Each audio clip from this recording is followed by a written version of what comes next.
Yeah, so I am not a philosopher of science by training. I'm trained as a sociologist and historian, working more in the interpretive social science ethnographic tradition.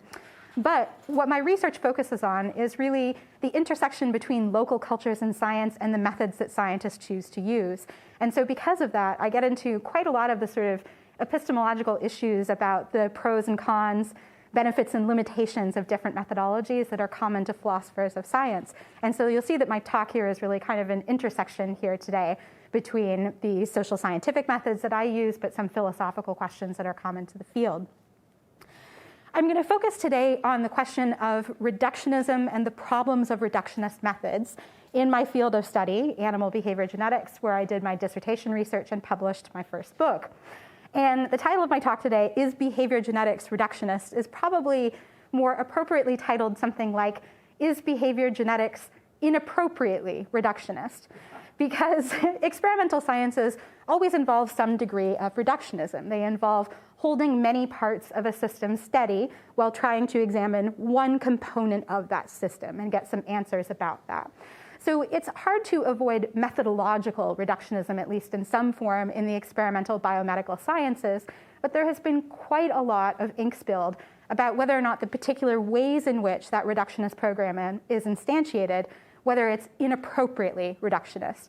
That is it taking apart the system in some way that distorts the phenomenon under study and will not allow us to properly put that phenomenon back together?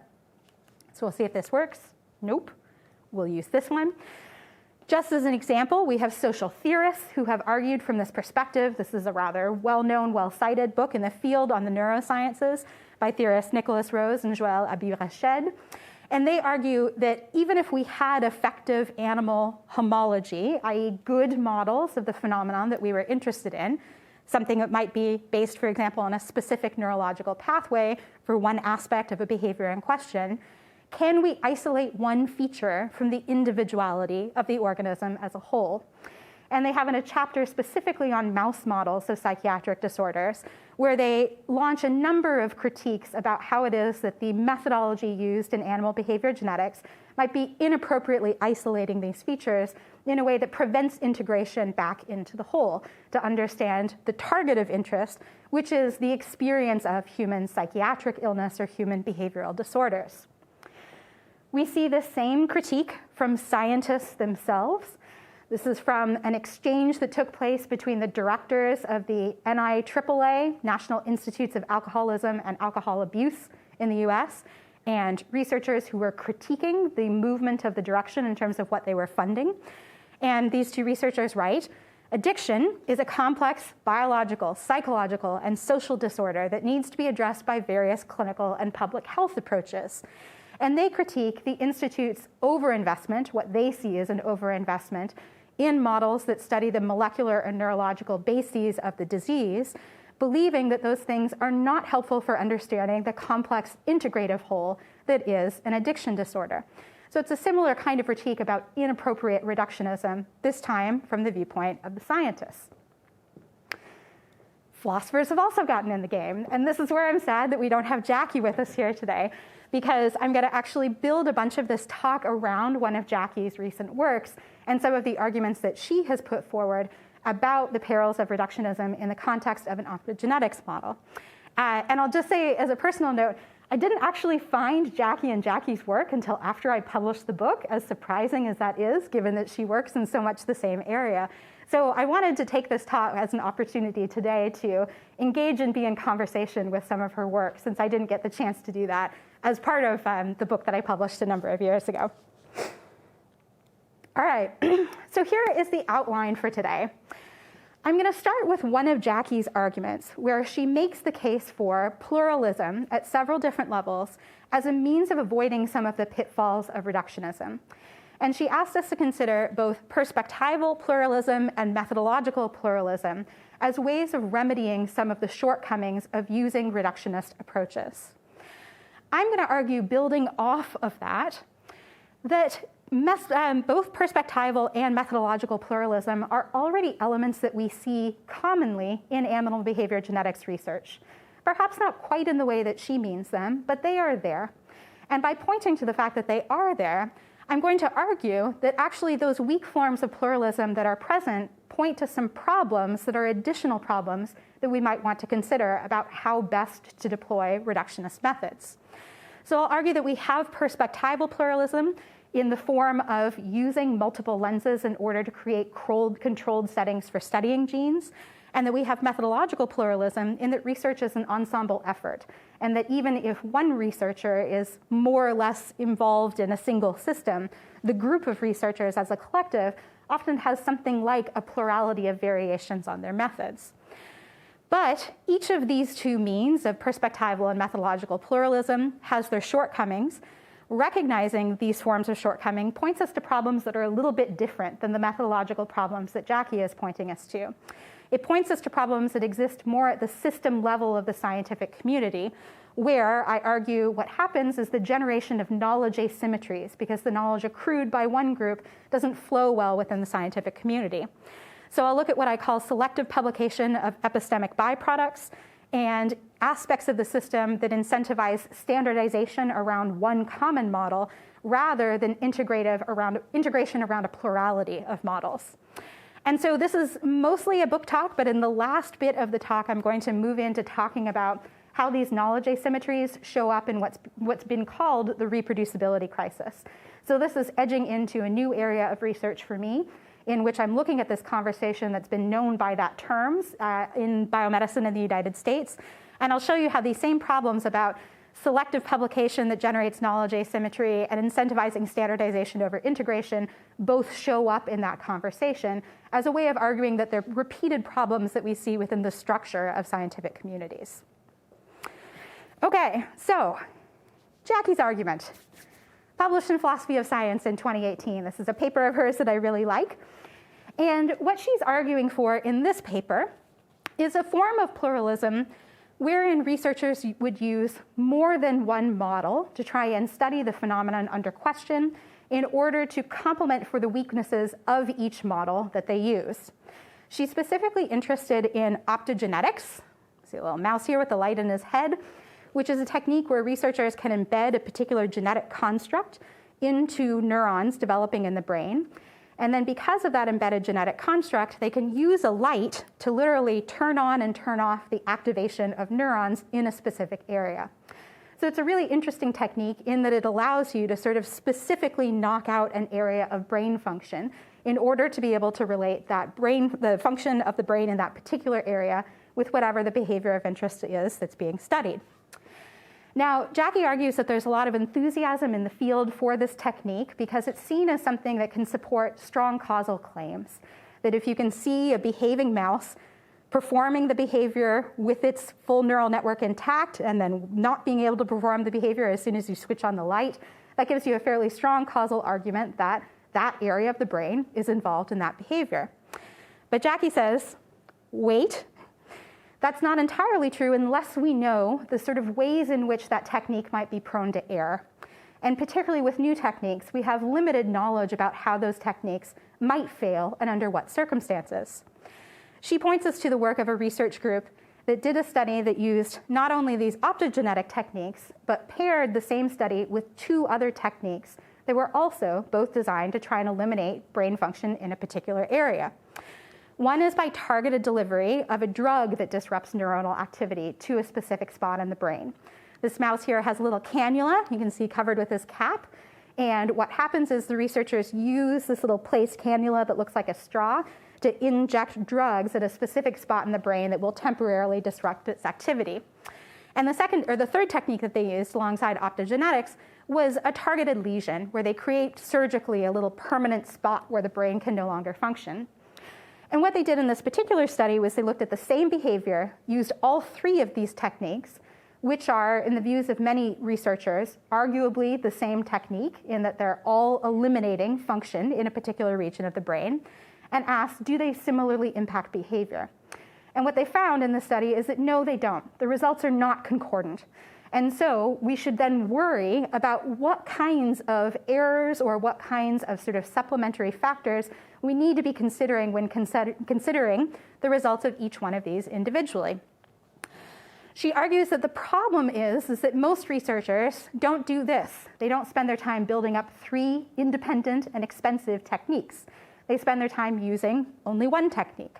And she argues this reductionist perspective disables scientists from appreciating the errors to which novel tools, like optogenetics, may be subject when they are used to test causal hypotheses linking the brain to behavior. So to summarize, Jackie's conclusion here is that the case that she has chosen represents an argument for pluralism. That in using 3 different techniques, researchers were better able to see that at least one of them had some unanticipated limitation. And so scientists need to recognize the value of methodological and perspectival pluralism for identifying the benefits and limitations of novel experimental techniques. By methodological pluralism, she means the use of similar-looking but different methods. And by perspectival pluralism, she means views that complement each other, like a view that looks at a specific region of the brain with an approach or a disciplinary understanding that considers the brain as a larger network to allow you to think about things like downstream interactions of the lesion that you're making. So Jackie argues that pluralism, both of the methodological variety and of the perspectival variety, would be useful. But she argues such experiments are rare. There are not many researchers that actually, in practice, do their setups like this. What I am going to argue is that pluralism alone is actually not enough, and we know that because such experiments are not rare, at least in particular forms. I agree with Jackie that there are a few individual PIs who are integrating these kinds of techniques across their lab, but that nonetheless, pluralism is already present in the field in several forms and doesn't necessarily correct for the kinds of problems that Jackie is talking about. So what I'll show you in the next sections of my talk is that researchers engage in something like perspectival pluralism when they are in the stage of designing methods and executing controls. This is something that requires researchers to step outside of the frame of looking at their target of interest, because in order to make their target of interest visible, they need to be able to control for everything else around it that might impact their ability to find that signal. And so perspectival pluralism is actually something that researchers fluidly shift between in different stages of their experimental work, is what I'll argue. Next, I'll argue that methodological pluralism also exists at the level of the community. And I don't mean a large community even. I can mean a community of a few dozen researchers that have meaningful interactions with each other. And I'll show you other ways in which researchers iterate in small ways on the protocols of their close peers, thereby generating a kind of family tree of methodologies that share some differences but also share commonalities. And that researchers share the methods between them as a way of trying to generate slightly different views on the phenomenon that they're interested in. But even though methodological pluralism exists at the level of the community, I'll argue that there's not a strong incentive to actually integrate those findings in any meaningful way. So the conclusion of my paper is arguing basically that the extant forms of pluralism that we have point towards problems with Jackie's solution. They point towards other things that we should be worried about in order to try and correct for the problems of reductionism. All right, so on to the meat of the talk. To make this argument today, I'm going to give you a couple examples from an extended period of fieldwork that I did at the National Institutes of Alcoholism and Alcohol Abuse, where I was looking at a program within the NIAAA designed to build out a novel model of binge drinking. So binge drinking, a phenomenon that is seen quite a bit in humans, particularly on college campuses. And this is a situation in which individuals drink bouts of drinks, i.e. enough of them at once to be able to spike their blood alcohol content to a level that makes them impaired to drive, for example. So what the researchers aimed to do was try and induce mice via some sort of experimental situation to drink to a blood alcohol content of 0.08, which is the legal limit for drunk driving both in Ontario and in Wisconsin. So very handy for me there that I can just say it's the same in both places that we're talking about. Now, 0.08, if you have not done any studies before that measure your BAC along with what you're drinking, is actually a goodly number of drinks. It's maybe 4 to 5 drinks had in something like a 2-hour session. So this is a fairly large amount of alcohol. The problem was that up until the early 2000s, no such rodent model had been created because mice and rats, as a general rule, do not like to drink. If you give them a bottle of alcohol, there are very few strains that will actually go and drink that alcohol, and even fewer that will drink to a blood alcohol of that level. And so natural models or naturalistic models for something like binge drinking just didn't exist in the field. If researchers needed high blood alcohol contents, they would do things like inject directly into the stomach some alcohol in order to make sure that you got a good dose of it. Or they would put rodents into a little chamber with alcohol vapor in the air so that they're forced to breathe in the alcohol. They get high blood alcohol contents this way. But as one of the researchers I worked with joked, in the human world, nobody sits around doing IV alcohol or huffing alcohol over their stove. So these are not exactly great naturalistic models of what alcohol drinking looks like in the real world. And so in this collaborative NIA-funded center project, they brought together a group of leading researchers from all over the United States to try and develop a new model. They developed a model that they ended up calling something like the nocturnal drinking model. This is actually a slight pseudonym by virtue of the confidentiality arrangement that I had with my collaborators here. The model was as follows. You have mice in a cage. In this particular case, it would have been a single mouse in a cage. And you leave a bottle of water on the cage for almost all of the day, 20 hours out of the 24 in a day. The trick in this protocol is that you switch out the bottle of water for a bottle of alcohol during the early hours of the night. This is when mice are most active because they're nocturnal creatures. And so essentially this is breakfast time for mice. It's a time at which they're also most likely to be eating because they've just woken up now after a period of fasting. And so by offering alcohol to the mice with the absence of water at this very specific time of the day, they were able to take advantage of this kind of biological drive to both eat and drink at the same time. And so mice would wake up, they'd start having their mouse chow, and they would also drink enough alcohol to finally get to this BAC threshold of 0.08. By doing this protocol of nocturnal drinking, where they were switching out the alcohol bottle for a very specific period of time, they were finally able to get a high percentage of mice who would consistently meet this threshold. Now note that this is really about the generation of a model that's going to be used as a substrate for further experimentation.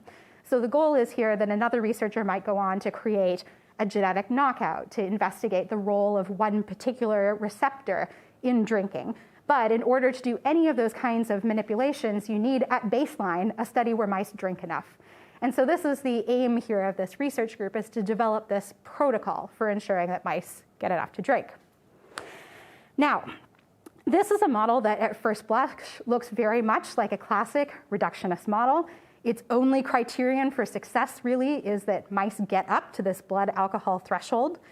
That's not entirely true because, as I just told you, you could also inject it into them or force them to breathe it.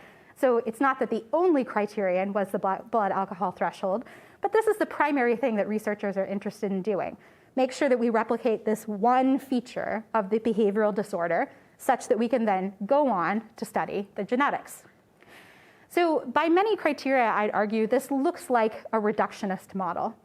And yet, what I found from ethnographic fieldwork is that when you watch researchers use this model, you realize that they have to operate not fully in this reductionist mode in order to make the model work. I'll show you what I mean.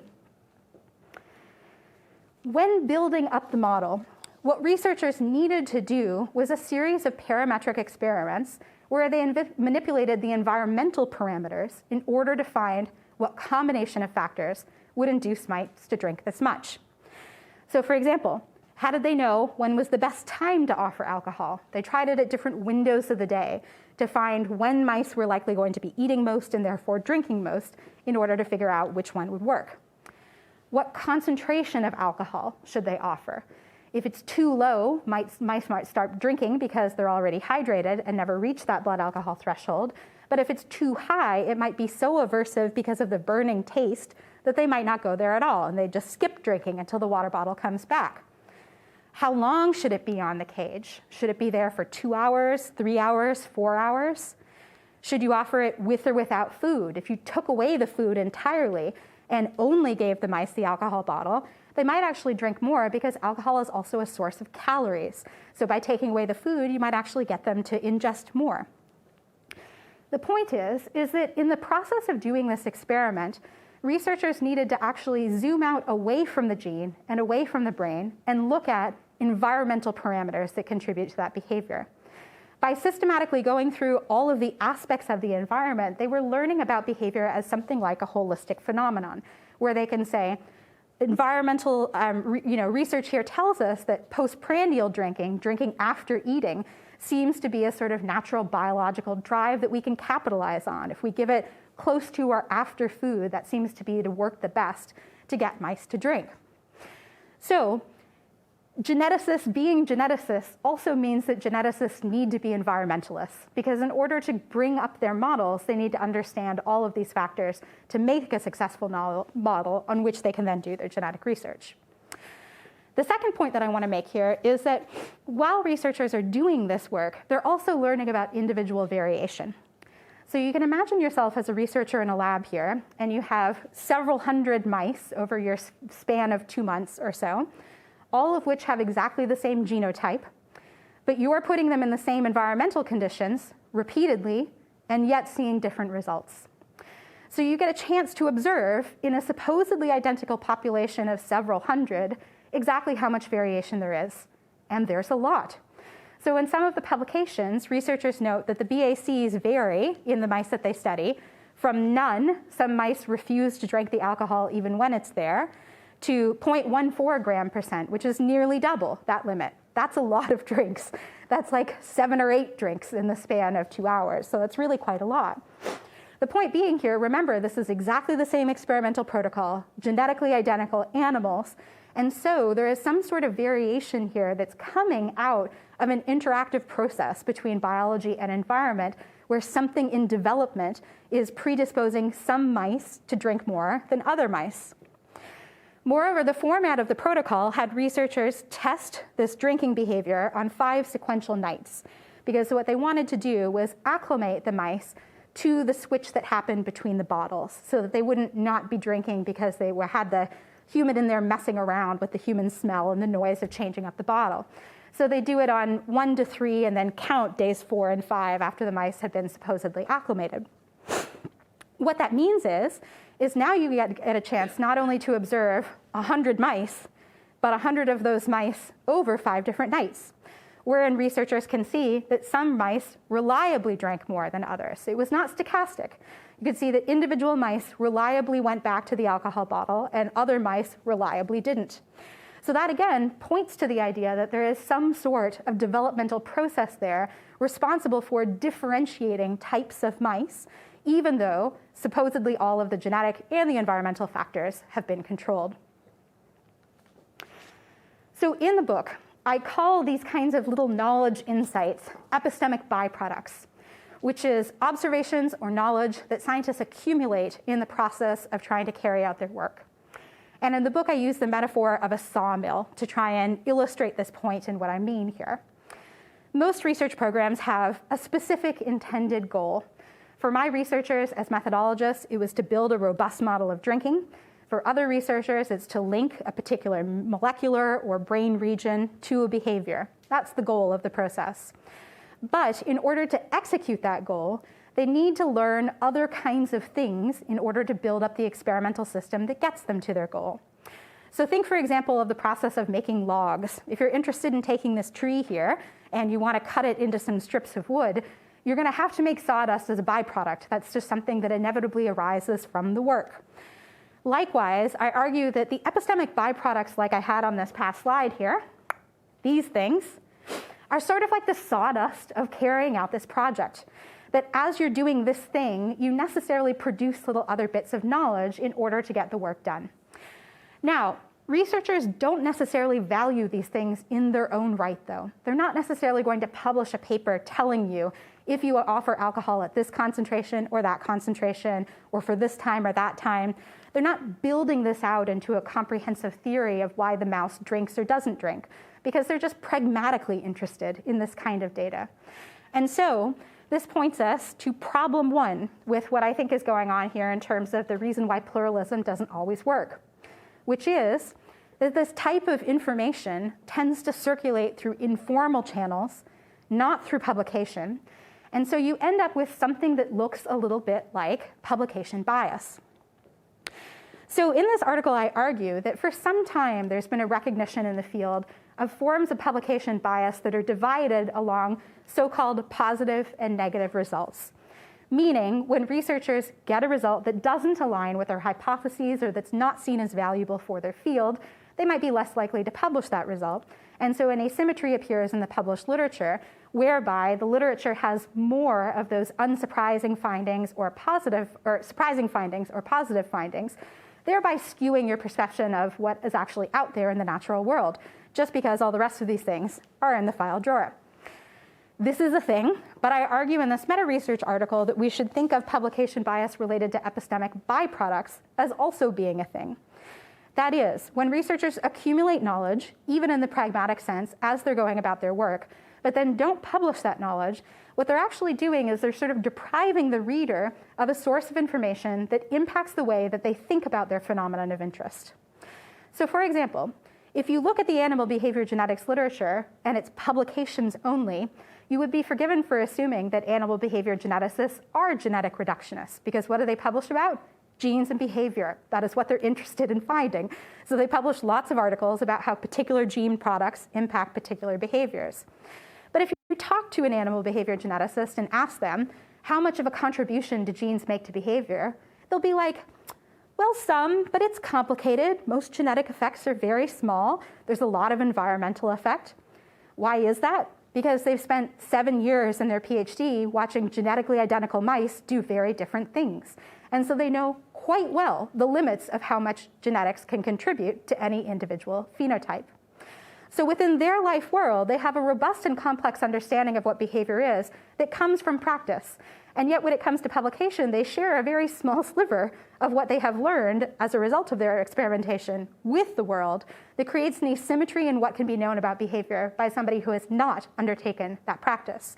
When you stand from the viewpoint of the literature, you see only a fraction of what animal behavior geneticists have learned, and therefore you don't understand behavior in the same way that they do. So this is problem number one, knowledge asymmetry number one. Okay, so problem number two. While Jackie argues that very few researchers engage in something like robust methodological pluralism, I want to argue that actually methodological pluralism does exist in small collectives of researchers, and sometimes even within the same lab. The group that I observed for several years at the NIAAA was a smallish group of about 12 principal investigators from around the United States. And while they had all been working together to develop this one nocturnal drinking model, what became clear over the several years that I watched them work was that researchers almost immediately started doing their own thing. So they had made this model, but then everybody started making variations and iterations on that model, from small to sometimes quite large.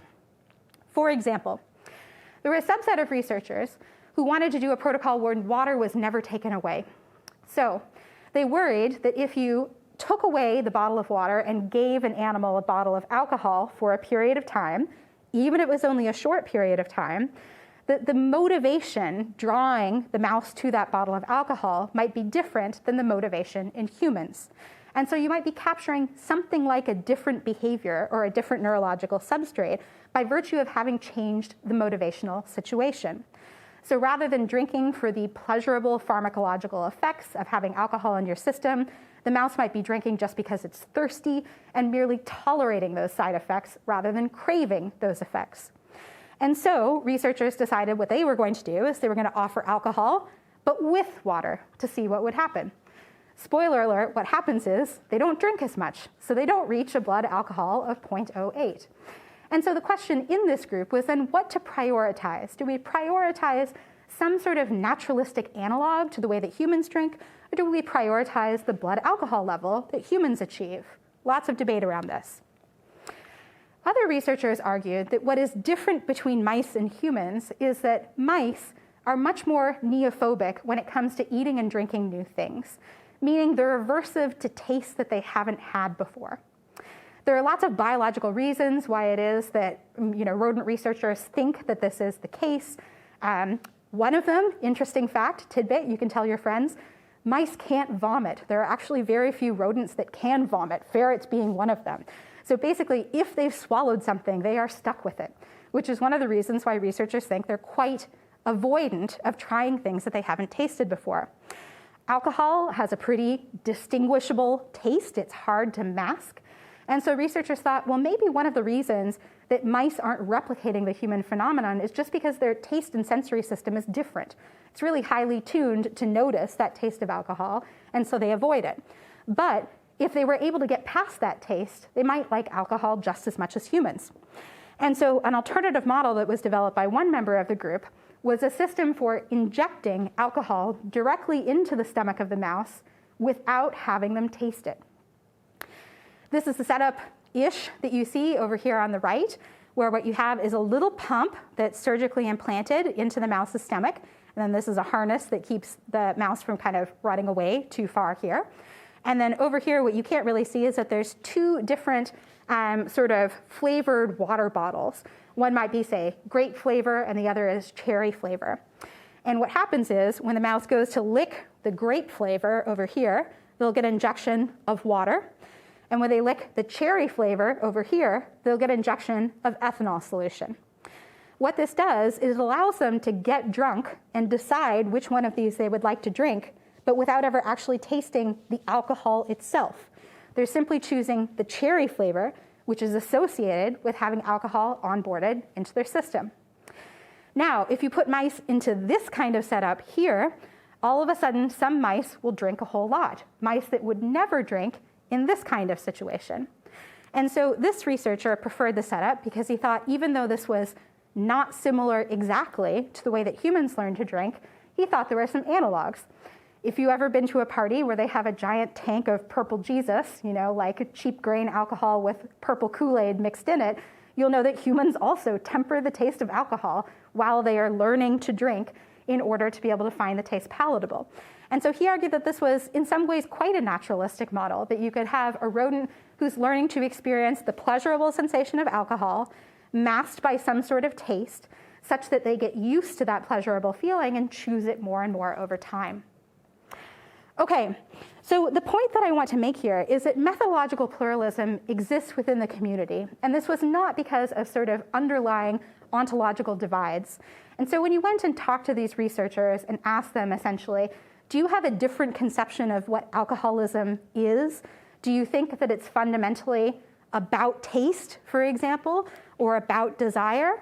They'd say, no, I just think that this is basically expedient. I know that the mouse model is limited because mice are not like humans with respect to what they will do when given a bottle of alcohol. But for me, the most important thing is to get a mouse that drinks of its own volition and drinks enough, as in this case. Or in this case, drinks of its own volition even if it doesn't drink enough. Or in the case of the model that I presented before, drinks of its own volition, kind of, and drinks enough. So the point being is that researchers were all engaged in an effort to access a similar sort of thing that they agreed on, but through slightly different angles by prioritizing slightly different aspects of the phenomenon in question.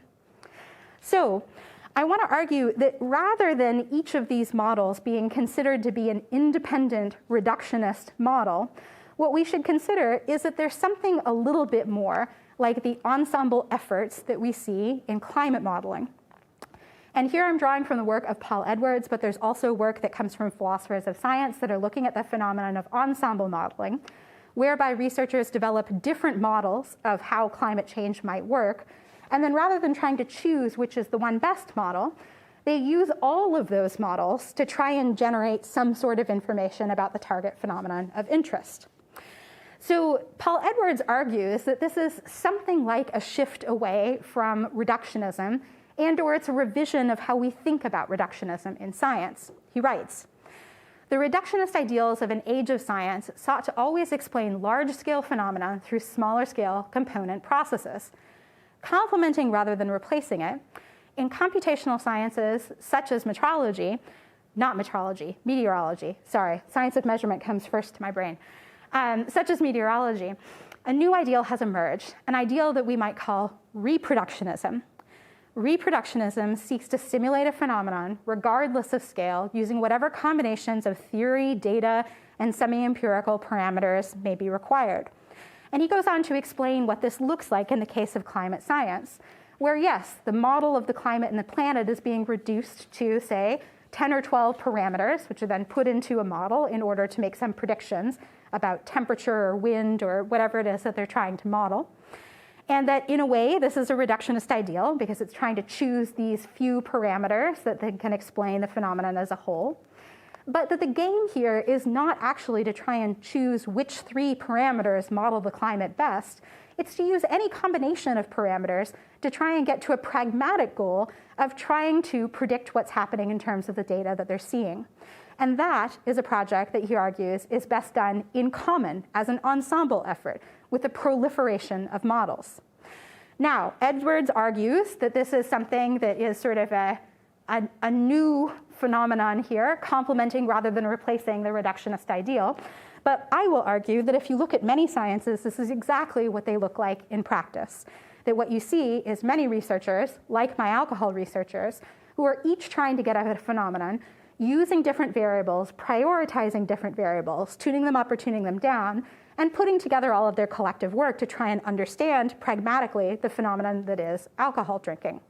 In other words, I think we can view behavior genetics also as reproductionist rather than reductionist. Now, the difficulty with this is that there is not a strong institutional push to try and do integrative work around these slight variations that arise within the research community. Researchers are, generally speaking, kind of incentivized to create these little riffs on each other's models because they have different personal priorities, they're working on slightly different research programs. So this seems to happen naturally and almost inevitably, that researchers will kind of tweak and vary their models. What the institutional push, though, at the NIAAA was to try and get researchers to agree on one model. In other words, to standardize, not to integrate their findings across the many models that they already used.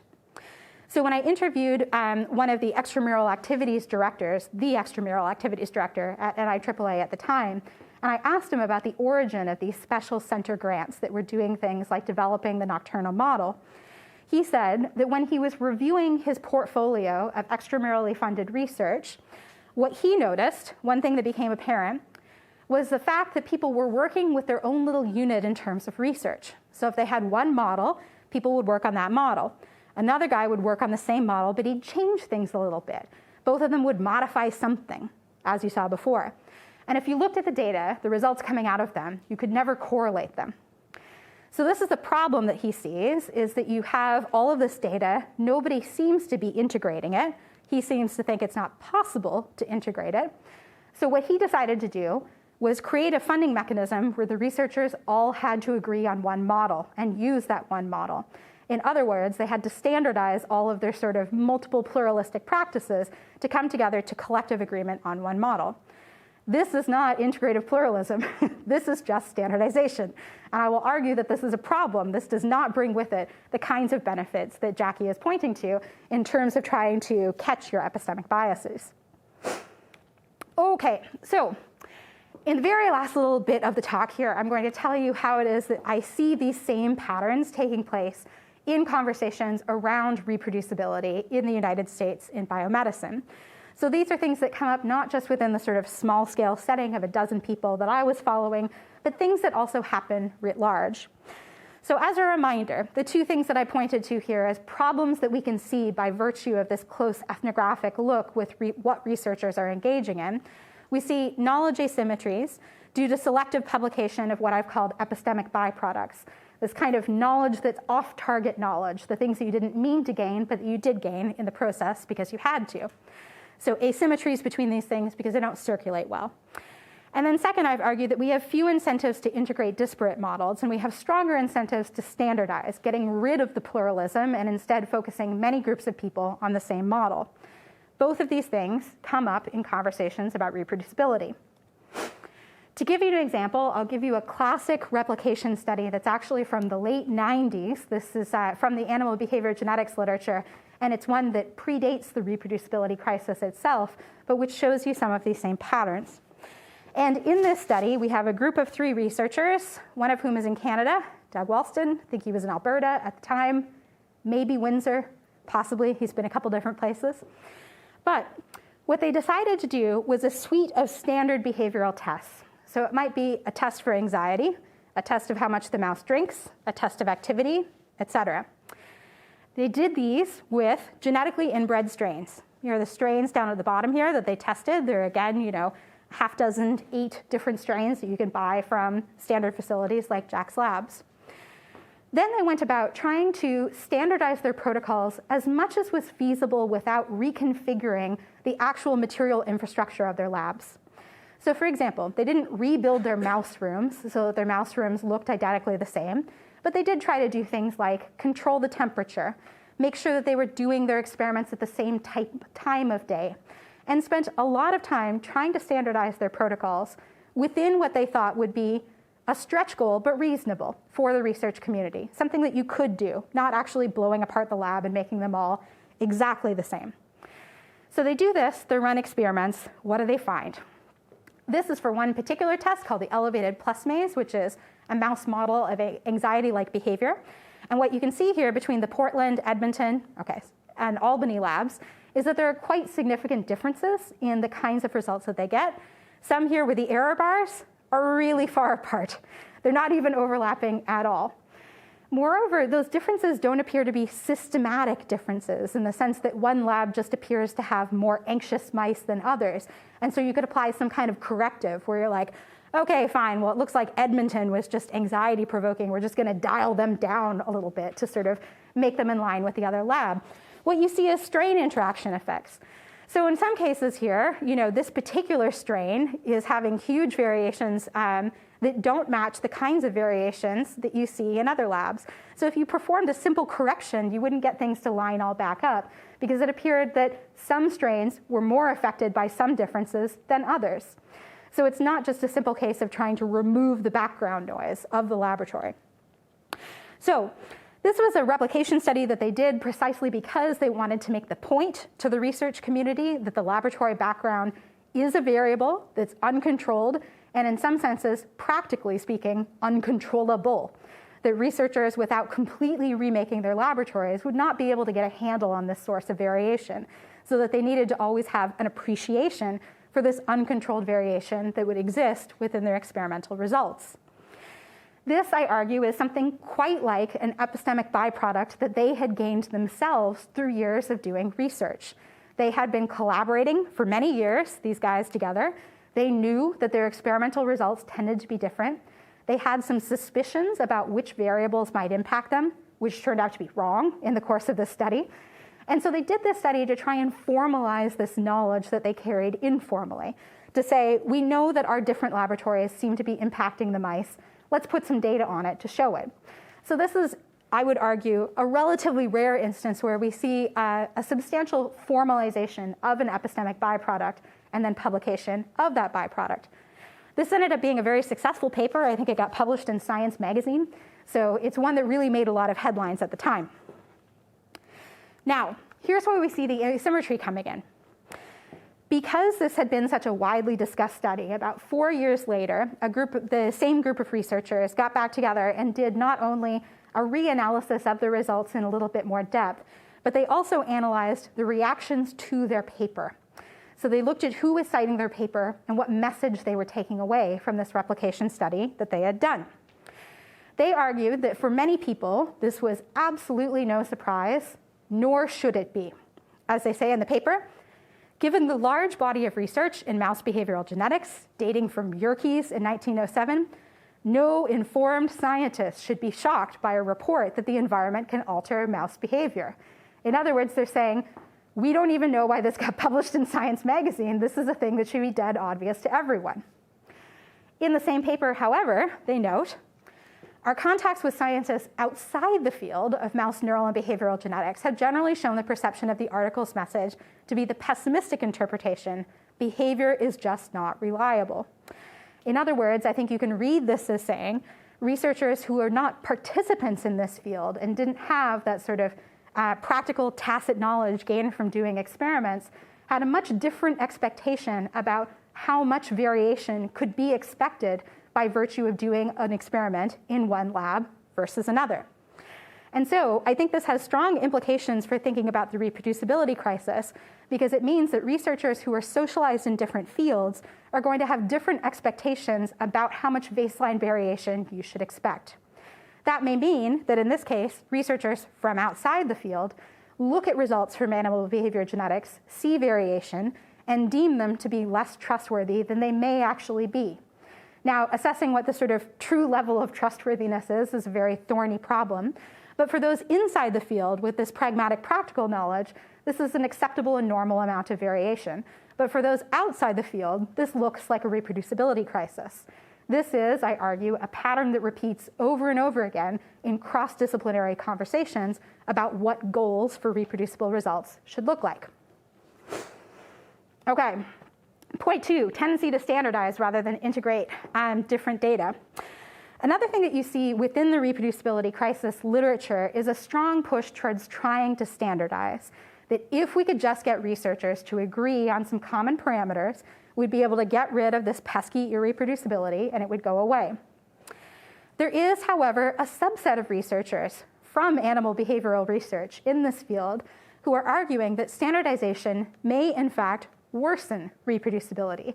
In other words, you're going to have more irreproducibility the more you try and standardize, the exact opposite of what you would want. Scientists have this intuition here that standardization is going to do the opposite. It should increase reproducibility. But what they argue is that if behavior is actually being impacted by some sort of factor from the laboratory background, you can see very reproducible results within a quite narrow band of parameters in one lab, and very reproducible results within a narrow band of parameter in the other lab that are completely discordant. For example, they have this little theoretical graph here, which I've chosen just because it's clean. They go on to actually do some empirical work demonstrating this elsewhere, where they argue that if you test any particular mouse behavior, let's say this is anxiety behavior, like in the previous example, and you look at these particular conditions, let's say this is light level, something that's known to impact how anxious a mouse behaves, because under brighter lights as prey animals, they have more fear of being kind of grabbed up by a hawk.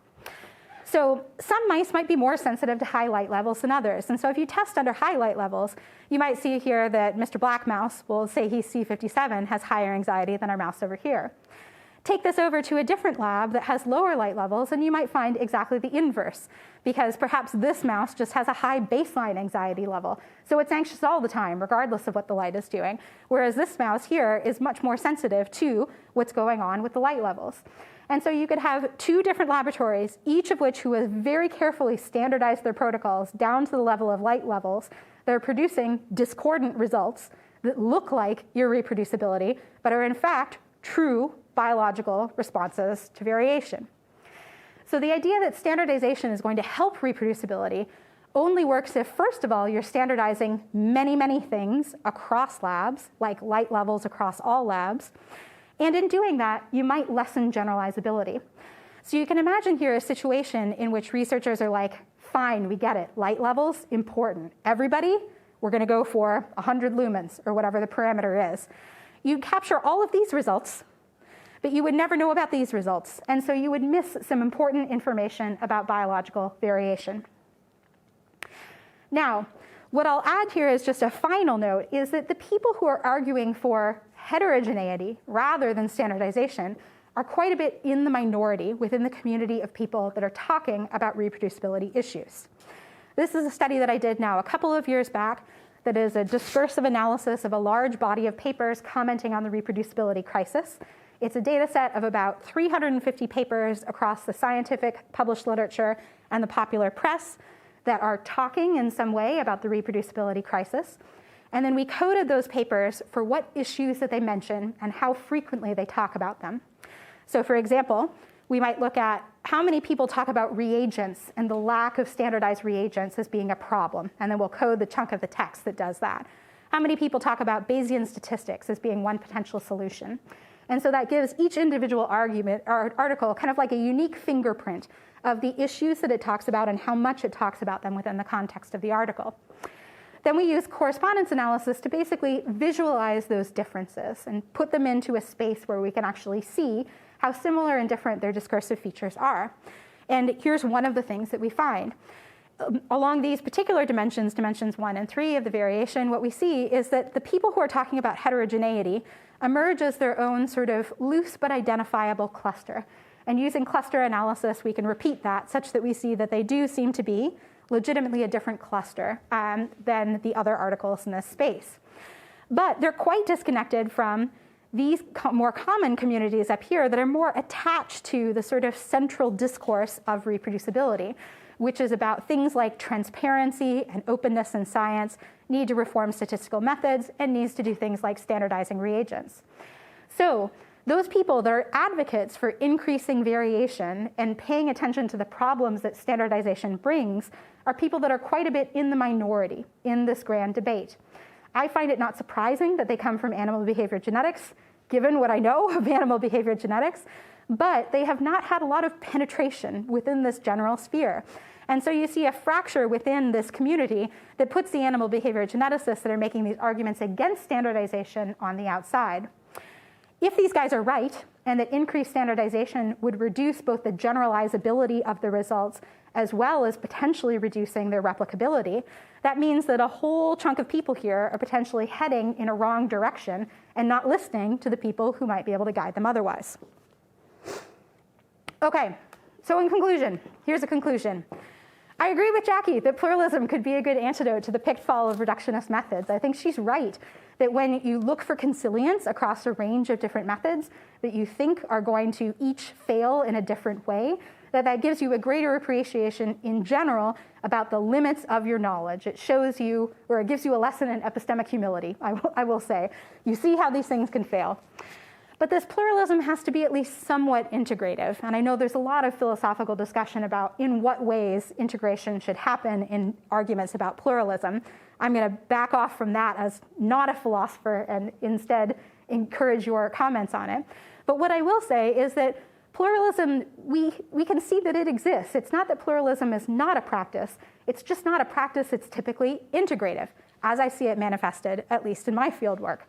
There's perspectival pluralism, there's methodological pluralism, but those things alone are not enough to actually get around this pitfall of reductionism that Jackie points to.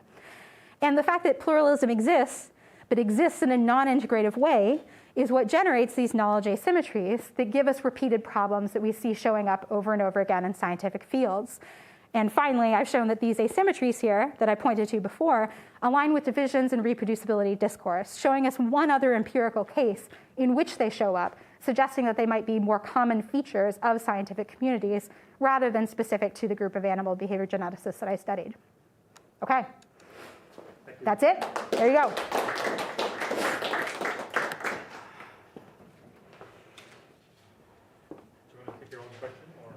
Pardon me? Do you want to take your own question? Sure. I think we're a small enough group we can do that. Yeah, please. So if I can go first. So I have so much interesting stuff in this talk, so I have a lot of questions. So thanks very much for the talk. Let me start with a kind of line of argument that's from a slightly different field. So I think of Ted Porter's Trust in Numbers as giving an argument that for a type of community, you often have to organize communication around something that is standardized. And so in his case, he's thinking more about like political economy and governments. So how is it that we end up using a small set of numbers to characterize things like health and so on? It's sort of just a fact about efficient communication in a large organization that you have to reduce to something like that. And so I'm wondering if you see some kind of pressure like that in the scientific community and communications between different subfields as really driving towards the standardization, this push towards standardization. So you're talking about there's one level which is even just between the labs in the same subfield, being able to compare data, but also when you think more about translations between behavioral genetics and then other fields, do you see that push for standardization as having that same kind of character that Ted Porter described? Mm-hmm. Just efficient communication kind of requires it. And so if that's the case, how does an integrative pluralist respond to that kind of pressure?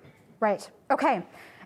So academic cultures, I think, are unique in that when you have 12 of the top alcohol researchers in the United States, they're pretty used to doing their own thing, and it takes quite a lot of pressure to try to get them into one standard model, because they're the ones that are generating arguments for why their model is better, right? There's no one better positioned to make those arguments than them. But that's a kind of unique structural condition that is not replicated in a lot of places. So for example, I know we were talking at lunch today about research that takes place in pharmaceutical companies. There you have a situation which is very different, because you're hiring staff scientists and training them specifically in the protocols for that company. Plus, you have the capital resources in order to be able to literally remake your labs. So while the researchers in the 3-lab study that I mentioned were not going to blow up their mouse rooms and make them all exactly the same, pharmaceutical industries can do that. They can repeat exactly the same facility in this part of the globe and in that part of the globe. So that's one place where you do see that standardization can flourish within an institutional culture.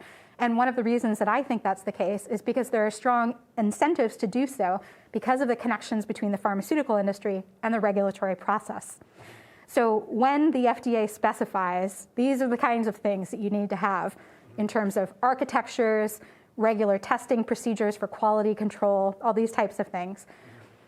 Pharmaceutical companies tend to integrate those things not only across their clinical sides, but also into their preclinical research with mouse models as well, so that they have integration between the preclinical and the clinical work. And so it kind of carries through the whole culture of the organization.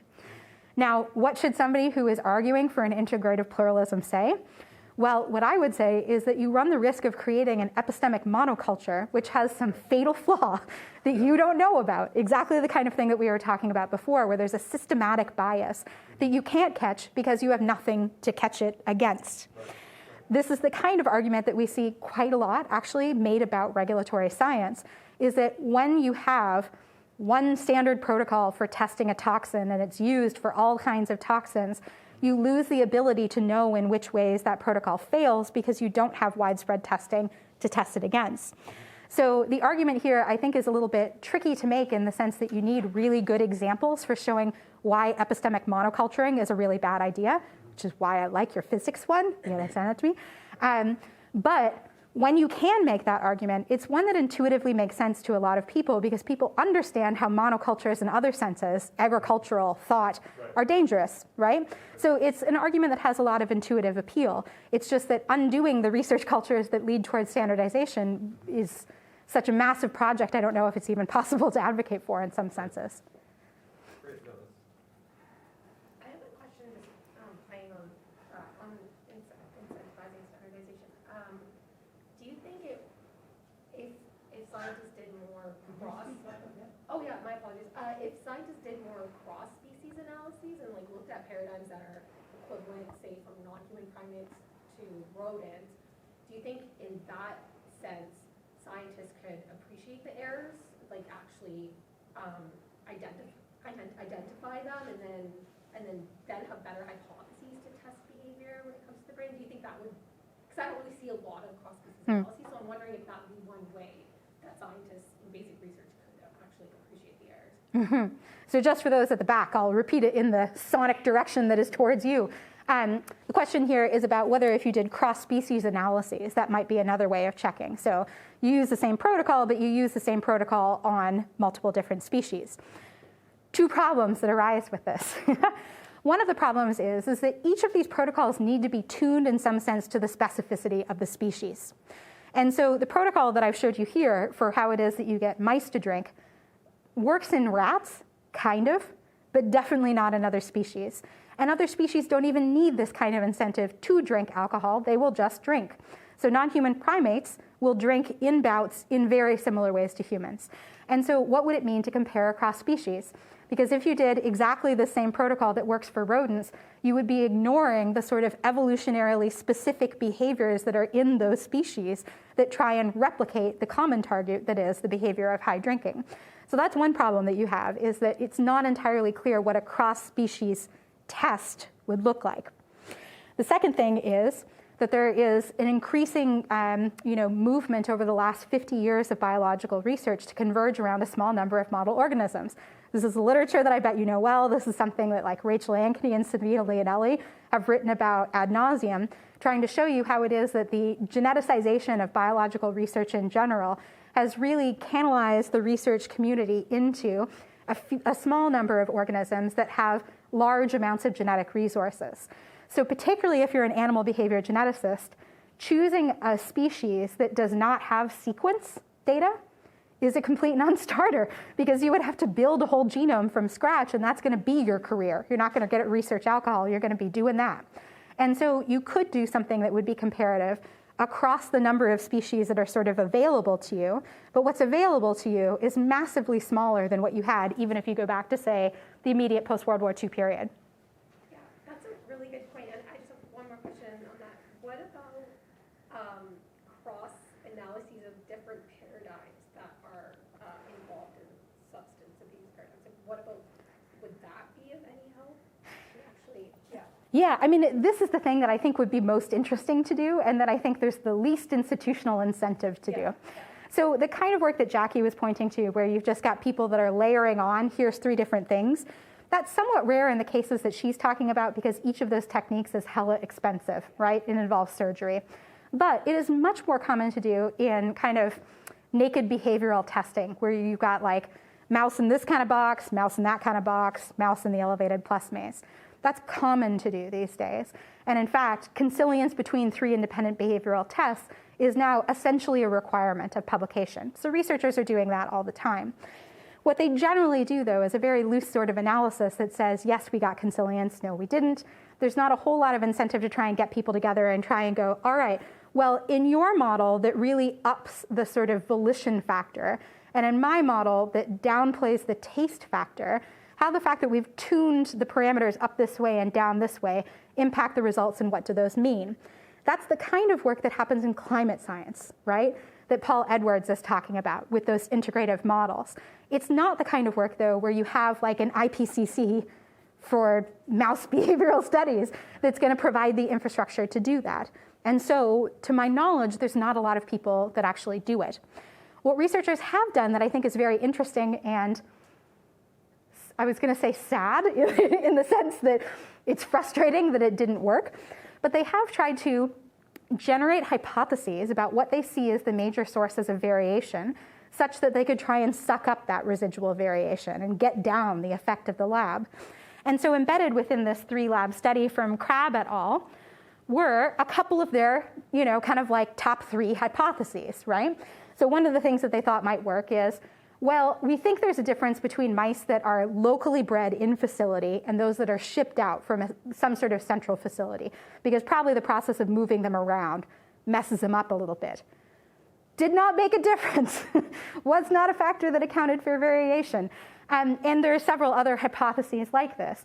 And so the lead author, John Crabb, of this paper, his conclusion is that humans' ability to guess at what the good sources of variation are pretty poor.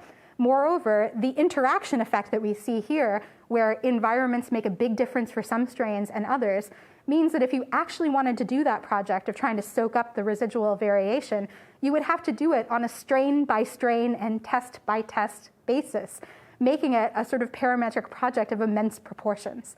So that's why I say it's kind of sad, because you can see why someone would think, okay, well, if we can just knock out a top 5, we'd be able to get somewhere. It doesn't really look like that's empirically supported as a feasible goal.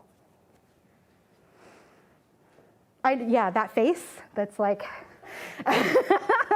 that's what I call the complexity crisis in my book. Like, that this is the moment where students in the grad program, they sit there and go, well, shit, and then they spend a bunch of time having to sort of like reorient their epistemic expectations about like what knowledge will I be able to make. I have a question that Jackie wants me to ask you. Oh, okay, great.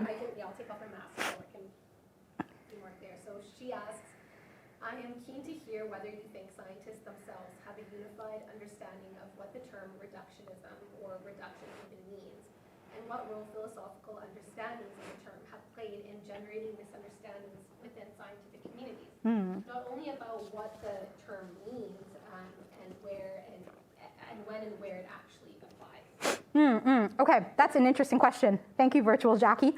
Okay, So here's what I would say. For scientists, at least the scientists that I studied, when people call their work reductionist, they hear it as a critique similar to when somebody calls a work anthropomorphic, right? By which we mean you're not merely projecting human qualities onto something, you're doing it inappropriately. So typically when they hear somebody else, say from the social sciences, come and say your work is reductionist, what they hear is your work is inappropriately reductionist.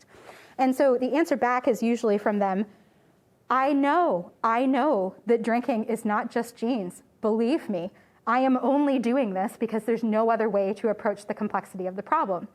Now, there are lots of people who would disagree that there are no other ways to approach the complexity of the problem. And Helen Longino's book on studying behavior is a really great example of how researchers within the same general space each parse out what they seem to be acceptable and unacceptable trade-offs, thereby developing different styles of doing research, where some people are happy to look at the link between genes and behavior. Other people want a less controlled, more ecological setting where they're using something like epidemiology. So what I would say is that for practitioners, reductionism sounds a little bit like a slur, right? When you say reductionism, they get in defense mode. They want to fight back. What I think would be quite helpful is if they were kind of in tune with some of the literature from philosophy that's talking about, for example, a distinction between an ontological and a methodological reductionism. That reductionism is not saying you really believe that behavior can be reduced down to this one thing. It's that you're doing it as a strategy. I don't think that at least the philosophers or the scientists that I hang out with had much, if any, contact with philosophers. However, the main PI for the research program that I was studying in did exist in a psych department that was somewhat interdisciplinary in the 60s. That's where he was trained. And so when I came to him and I was like, hey, I'm interested in studying your lab, he's like, okay. Unlike many other people who were not very excited about having me around, because part of his research unit that he grew up in contained qualitative researchers. So I think that if people are raised in places like where they have philosophers of science on the 7th floor of their building, they might have different attitudes, essentially, to what they can learn and not learn from that literature. I had another question. Yeah, no, go ahead. So this was going back to the epistemic byproducts idea. So the question is, how much of it do you think is something that you could actually explicitly publish that just isn't part of publication practices? And how much do you think might be better characterized as tacit knowledge, or knowledge that really exists as part of scientific practice, but it's hard to convey other than getting somebody with you in the lab and showing them how you've done it? Yes. Love that question because it's one that I anticipated and answered in the book. So lucky me. But yeah, this is an argument that I get a lot, and you can see exactly why, right? In that some people would look at this knowledge and go, it's incommunicable, right? Why is it not communicated? Because it's incommunicable. And so we can think of it as tacit knowledge in the sort of varied sense that Collins gives it, for example, where he differentiates between knowledge that's physical or bodily knowledge that's incommunicable versus knowledge that somebody just doesn't put into their paper, either because they think it's irrelevant or because it gives them a strategic advantage to leave it out. But I argue that we should probably ditch the concept of tacit knowledge for these instances because of the sort of orientation that it has towards incommunicability, because for many cases, the type of knowledge that constitutes a byproduct for one field is the main product for another. And Helen Longino's book is actually a really great example of this, where what is controlled in one field of behavior is the object of inquiry directly for the field over.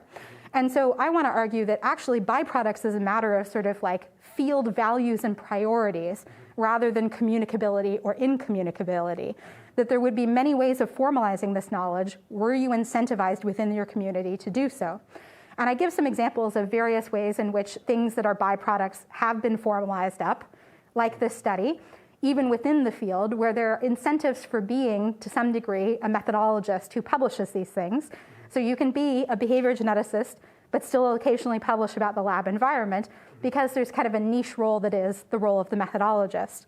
But if you think about that even more broadly about how it works across disciplines, I think the argument that this is tacit knowledge does not hold, because there's simply too many instances in which one group of people will say, "Aw, man, but we can't study this. This is terrible."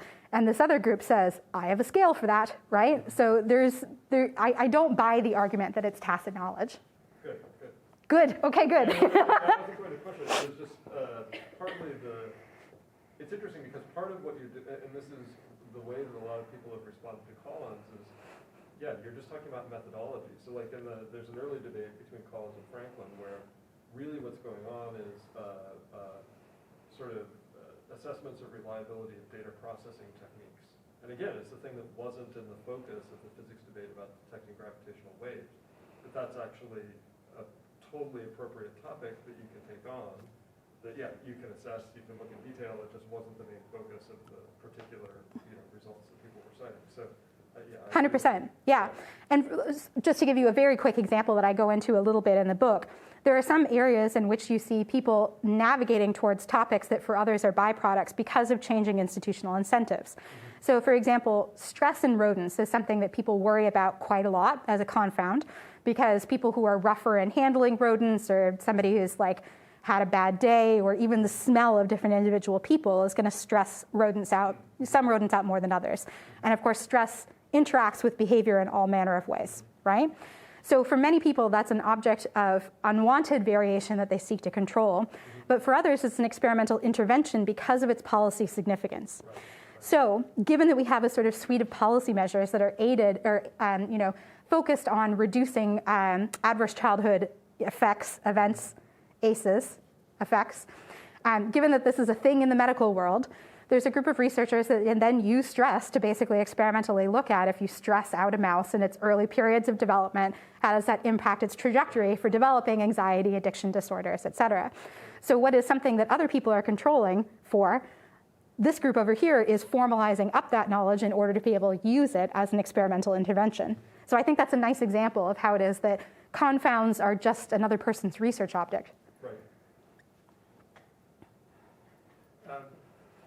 My question is, first, more a comment. Like, I never thought of it this way, but like thinking of the different modelization that happen when you start thinking about the environment, right? How can I produce this drinking mice? And you start to then like bring your model not just to the organism but the environment as well. And right. If I understood you well, this is where the perspectival pluralism yes. happens, right? It's because different group of researchers are going to end up conceptualizing this model organism environment kind of set differently, right? Right. So my argument for perspectival pluralism is actually slightly different. So I'll make a slight correction, but generally speaking, yes. So what I'm arguing is that basically we can think of perspectival pluralism as being sort of a disciplinary feature, in which case we think of it as being more constant within a group of individuals, or we can think of it as lenses that they pop into and out of depending on what mode or stage they're in their project. So for example, you have a mode where you've got your results and you're most interested in trying to articulate them with the existing genetics literature, which may well bracket out a whole bunch of other stuff. But when you're in model development mode, or when you're trying to troubleshoot why it is that you're seeing weird behavior in your mice and you're thinking about your controls, you're in a very different mode, which is pulling in a whole bunch of information, for example, from ethology, and is thinking not only about the whole organism, but the organism in context. And in some work with Sabine Leonelli and Rachel Ankeny and Ed Ramsden, I think is on that paper too, we actually argue that models should be thought of as situated models because they gain their validity from their situatedness. So it is only when you can place an organism in a context that is both naturalistic and evokes the behavior that you want that you can think of it as a valid model for human disorders in alcohol research. So the argument is a little bit less that there's kind of like one researcher's doing this and another researcher's doing this, and more so that researchers basically kind of float in and out of different perspectives depending on what exactly they're trying to accomplish. And those perspectives can be noticeably different in the types of levels of analysis that they span and the types of information that they try and take in. Do we like discover these differences that we're talking about by doing meta-analysis that are specifically on the the goal of these researchers when they are doing their experiments. So for example, like the three methodologies that were compared were all pointed at finding something about alcohol consumptions in rodents, right? Is that right? This one or a different one? This was a different behavior, but it doesn't matter. We'll say that it's alcohol consumption for the sake of argument. Yeah. I mean, they're used to test something that can be compared, at least in terms of its, we could imagine a meta-analysis on alcohol consumptions in rodents, right? And Yes. if so, first, has that been done? And if so, can we actually discover some of these parameters that could make researchers think, okay, maybe there is a problem in the methodology, or maybe there is a problem because genetically we have like too many mixed findings, so it must be that the environment is very highly important in their behaviors. Like, could that help? Yeah. Not Great a question. new method, but just work on what's existing already and trying to pull that together. Yeah, that's a super question. You were thinking the way that I'm thinking because I've been poking away at some of these questions trying to figure out, like, is meta-analysis a tool that could do this? So here's two things that I can tell you so far. One is that an approach that has been present in the field for at least a decade, a little bit longer, is doing something that's akin to meta-analysis but not quite, but is looking at using data science to try and look at metadata on large bodies of experiments in order to try and pick out what seem like relevant environmental variables. There's a large project that's headed up by the Jackson Laboratory, which is the major commercial nonprofit. That sounds like an oxymoron, but it's not. They sell mice, but they are a nonprofit business. They have an initiative that they call the Mouse Phenome Database, which basically intakes a whole bunch of information about the variables that researchers think might affect things in their lab, like diet, temperature, humidity, lighting, in all of the, I want to say baseline mice. That's not right. What do I mean? Normal controls. So in any experimental intervention that you're doing, you're going to have a set of normal controls, and then you'll have your intervention group. And so what they're asking is, give us your normal control data. We'll pool it all, along with all your metadata about what your lab looks like and your protocol looks like. And then from doing some sort of big data processing, we can try and pick up some signals about what seems to be related to changes in the baseline scores for a particular behavior with respect to the metadata about how the protocol was done. Neat, right? The major thing that they have found out of this research so far relates to diet, that there are some signals that you get from high-fat versus low-fat diets about changes in baseline behavior on these standard behavioral inventories. But to my knowledge, this is not actually a technique that has paid huge dividends. I want to caveat that by saying that I haven't followed up with that project in like the last 5 years, so I should go back and look. But while this was a vision, I'm not sure it's a vision that actually, again, paid off, although I think it's a really good one. With respect to meta-analysis specifically, which is slightly different than that type of project, that is one where I have actually been doing some historical work to try and look at why meta-analysis is not a technique that's used very often, if ever, in the preclinical sciences. So meta-analysis is a very common technique for the clinical sciences. And the issue that you would have in meta-analysis here is, do you bin all three of these together in the meta-analysis? Do you call them alike enough that you then squish together the data across all these three protocols? And that's where many of the fights are in the clinical sphere, right? Like, are these populations similar enough? Is this drug regimen similar enough, et cetera? So you could do meta-analysis of this kind of data. You would have those same kind of fights about whether you have appropriately or inappropriately put the guidelines on how far to include or exclude your studies. That's where all the action is in meta-analysis, is the inclusion-exclusion criteria. So you could do that, but nobody does it. And so I have been trying to figure out exactly why institutionally no one is incentivized to do it. And I can tell you the few places that it springs up are the ones that have deep contact with the clinical sphere, mostly because it's clinician researchers who have been trained in the clinical world. They have this tool, meta-analysis, and they go use it just because they can, because it's a publication that they can give to their grad student who's going to code these 200 poor papers, extract the data, and get a cite from it. But for people who are not closely contacted with that clinical sphere, it's just not even on the radar. And I can't tell you why yet. I can just tell you historically it's not a thing. So there is some sort of lack of incentive there to do it. I have a two-part question. Okay. So you know that I work on the head twitch response, and currently that's the gold standard paradigm that's used, and it's said to be a measure of psychedelic potential in humans. And I'm just wondering, so there's a lot of uncertainty when it comes to the head twitch response, and I'm just wondering if given if our best evidence still leaves us with severe uncertainty, and scientists are unable to provide us with any knowledge about potential interventions, how do you think meta-scientists or just decision makers in general should respond to that? That's such a hard question. Yeah, I mean, it's so this is a question basically about decision making under uncertainty, right? That if you have given your level best go to trying to discern, where the variability is coming from and you still can't tell, what do you do? I actually don't think that I have really good epistemic suggestions for what you should do, at least not yet.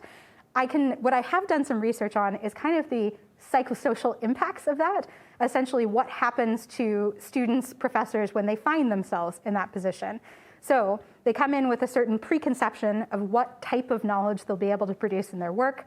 They find themselves unable to produce a type of knowledge that satisfies their sort of usually implicit criteria for what makes a good scientific fact. And what happens is they either readjust their implicit criteria for what makes a good scientific fact, or they quit. They go to a different field. So you see students that are, coming into behavioral neuroscience who go into pharmacology because they're like, I can't take this level of variation from having a mouse drinking whatever the hell it wants. I'm going to go to the place where I can just inject the mouse. And so to some extent, people seem to self-assort based on how much tolerance for uncertainty they actually have, where people who value kind of validity tend to assort into fields that are more like epidemiology or behavioral sciences, whereas people who value control tend to assort into places where the systems may be smaller and the variables are fewer, so they can be really confident about quite narrow things.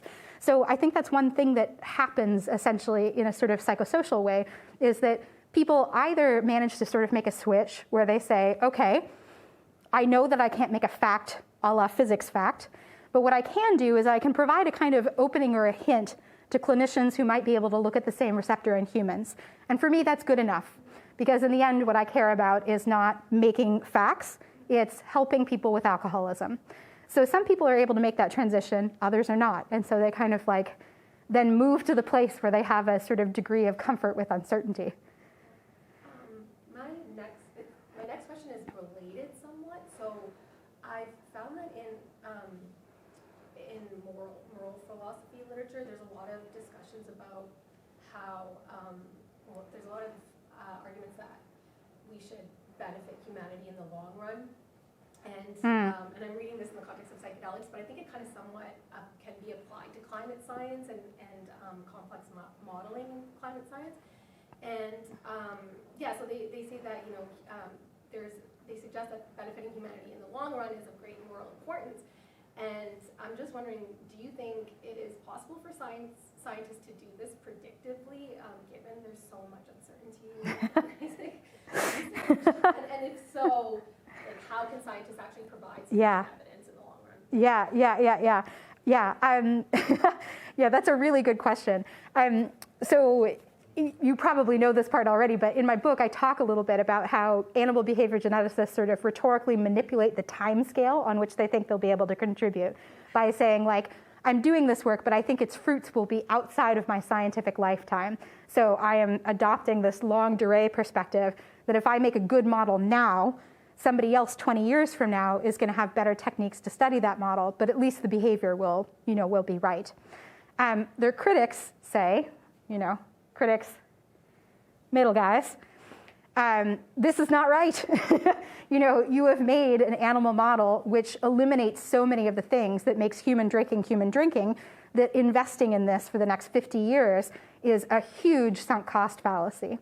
And so that's really a sort of opportunity cost question about like, does the NIAAA as an institution sink their money into really understanding rodent behavior if rodent behavior, by virtue of the fact that mice don't like to drink, can never be made comparable enough with human behavior for it to yield translational results? There's a huge amount of fighting about what counts as valid evidence of a translational result. And that is something that is a fight that happens not only about allocation of resources, it also happens around the ethics of using animals in research. So for those who want to argue against animal research, full stop, they produce lots of very detailed ethical arguments saying that the cost in terms of animal bodies and animal suffering is simply too great, given that we don't know how it will translate and don't have a good track record of translation. That's a really messy sphere that I don't think there are any accepted indicators for saying, here's good evidence of translational potential. I do know that there are some data scientists within NIH at the Office of the Director who are trying to do that essentially through big data, where they're tracking the impact of a publication on nearby fields to try and see if you can trace out a publication moving from a preclinical sphere to a clinical sphere as a measure of impact. That as it kind of gets gradually cited over, you'd say, okay, it's been taken up in some way. But that's all relatively new, very much still research. And one of the issues is that there's no measure of translational impact that anyone can agree upon in order to say your predictions are bad. So there's kind of like two levels of problems there. One's the uncertainty of prediction. The other is what are we even trying to predict? Thank you.